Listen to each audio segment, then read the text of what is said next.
Good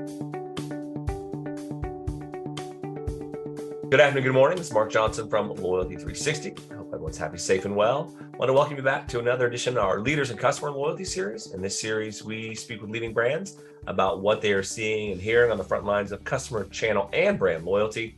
Today, we have the pleasure of speaking with Courtney Eaton. She's the president of logistics at Funds2Orgs. Courtney, how are you today? I'm great, Mark. How are you? I'm doing well, thank you. Thank you for taking the time to talk to us today. Can you tell us a little bit more about yourself, your position at Fund2Org, and maybe a fun fact about yourself, something, a passion you may have outside of work, jumping out of planes, 14 kids? No 14 kids, but the company, we are a social enterprise that is geared towards fundraising for nonprofits and schools and different civic groups. And so what they do is they collect gently worn used and new shoes, and then we pay our partners 40 cents a pound for the shoes that they collect so that they have mission in their community. And then we distribute those shoes to micro enterprise partners in 26 developing countries. Okay. So that's Funds2Orgs. And then a fun fact about me is that I'm a retired professional women's tackle football player. Okay. Yeah. When did you play tackle football?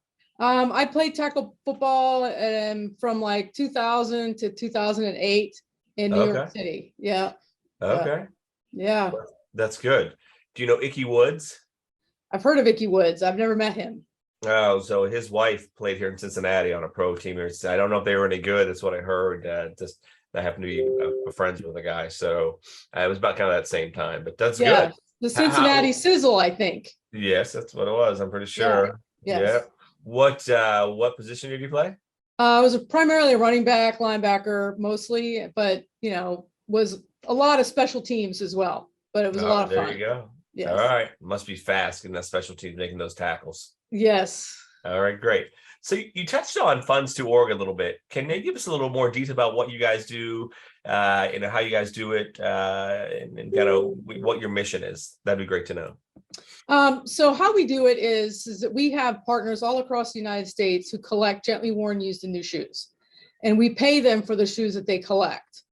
And then once we receive the shoes into our warehouse, we ship them to developing countries where our micro enterprise partners purchases the shoes as inventory for themselves to sell on the streets where they live, because they're unlike our area here. There's a Target on every block or in every community, or a JCPenney or such like that, where people can go and buy goods and services. However, in most developing countries, there is no place for them to buy these types of items. So different people in their communities actually sell these items on the street or in a marketplace. Okay, interesting. When you look at what you guys do around CRM, you recently partnered with SugarCRM to implement a kind of an AI-driven CRM platform. Can you tell us a little bit about the partnership, the technology, and what you expect to gain from the implementation? Right. So we work closely with SugarCRM to develop different modules that help us enhance the way we do business, because we're not a typical sell a product, ship a product. We're more of a nurture our partners along the way so that they can collect as many shoes as they can, because the more that they collect, the more money they make. So we've created a lot of different things going through Sugar, adding on, implementing different modules and different workflows, along with other tools, even as so much as like Google autocomplete, so the addresses are correct. So things are easier for our coaching team in-house to do their job. Okay, excellent. Mm-hmm. When you look at customer loyalty, we'd like to talk to those brands that we speak with. What does customer loyalty mean to your organization? Well, it's very important. We pride ourselves on a company that when the phone rings, you actually get a human being. So I think that that's where it starts for us, whether you come in through a phone call or through email marketing.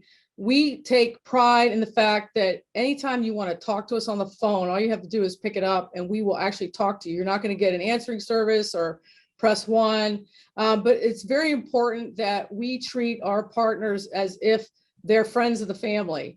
And that in us creates like a brand loyalty in and of itself, because even if we can't help that particular person do our fundraiser, at least through a phone call and treating them that way, then maybe they can pass on our information to somebody else who would need our services and fundraising. So, we try and make it to where when we're working with our partners that we help them solve the problem that they're trying to solve with fundraising. Okay, interesting. When you look at the pandemic, things changed pretty significantly for a number of brands, number of retailers, number of restaurants, others. Department store changed their return policies, holding clothing for 2 weeks for contamination and other pieces, other security measures. And, when you look at that, how did this affect your clothing and shoe donations? And what did you do to help combat those challenges? Well, during the pandemic, we still were working. We still had people out there collecting. It actually worked out to our benefit and to our partners' benefits because people that were working from home now had the time to go through their neighborhood or to go by their friends and family and actually collect the shoes and process them.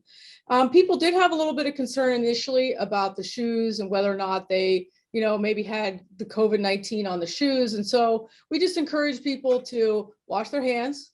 And also, if they didn't feel that comfortable, they could, wear gloves and then dispose of the gloves. But we really didn't skip a beat in that regard.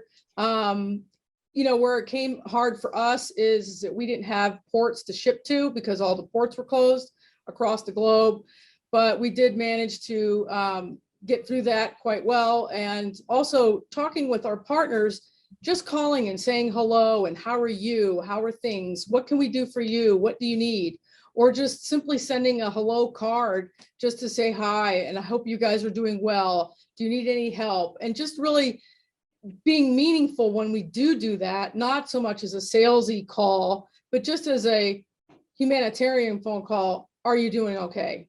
I think that made a big difference for us. Okay.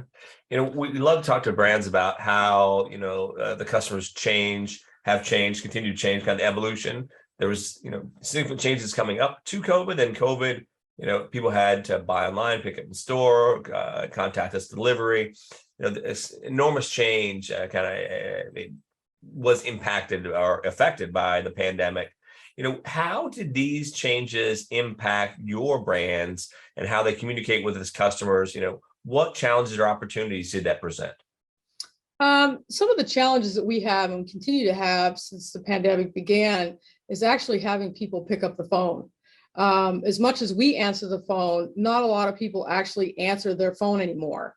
And so you have to rely on other means of communicating, meaning that you have to text message, you have to have a chat on your website, you have to be quick to respond to emails, you have to have good email marketing in order to explain what you do so that people are getting the answers to what you do and how you can help them versus being able to have that phone conversation. So we've had to really change how we do things, which has helped us. Having Sugar, we've implemented Sugar Market several years ago, and that has really helped us stay on the tip of their tongue, so to speak, in their email box, meaning that they're getting drip email campaigns to make sure that they continue to get information about what we do and how we can help them.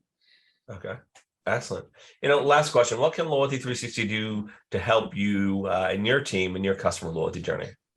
Everybody's looking for customer loyalty and, brand advocates and to pass your name along when you guys are doing something good. And, Loyalty360 could potentially help us create that buzz to where more people recognize us and also to recommend us because of the type of company we are and the way we treat our customers and what we can do for them in the fundraising space.